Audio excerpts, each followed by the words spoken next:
Guys, আজকে তো আমাদের প্র্যাকটিক্যাল এক্সাম। তো আমার বন্ধু বান্ধবদের কাছ থেকে সবাই শুনে নাও ওদের ফিলিং কেমন। বলো সঞ্চিতা, তোমার কি মনে হচ্ছে পরীক্ষা নিয়ে? বলো মা। বিশেষত আমি তো এখনো কিছুই পড়িনি, আমি বইটাও খুলে দেখিনি। কালকে রাত্রিবেলা একটু পড়েছিলাম, আজকে এক্সাম বলে এক্সটার্নাল এসে বসে আছে, ভাইবা নেওয়া আছে। এটা আমার সবথেকে বেশি ভয় লাগছে। আর আমি সকাল থেকে কিছু খাইনি, এত সকাল সকাল ঘুম থেকে উঠে এসেছি, খুব খারাপ অনুভূতি হচ্ছে আমার, একটুকুও ভালো লাগছে না। ঠিক আছে, এবার পারমিতা তুমি বলো তোমার এক্সপিরিয়েন্স কেমন মনে হচ্ছে? এখনো এক্সাম দাওনি, তাও বলো। খাবো সেটাই শুধু ভাবছি, তখন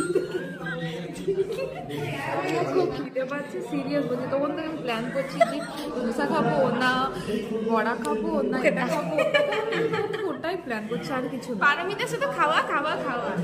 দেবশ্রী, তোমার কি ফিলিংস বলো? তোমার কি ফিলিংস একটু বলে দাও।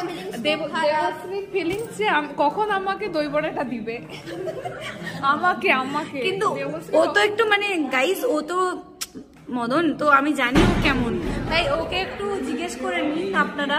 ঠিক আছে, বলুন। এত ল্যাদ খেলে হবে না, উঠে বসুন গাইস। ও একটু অসুস্থ, কিছু মনে করবেন না।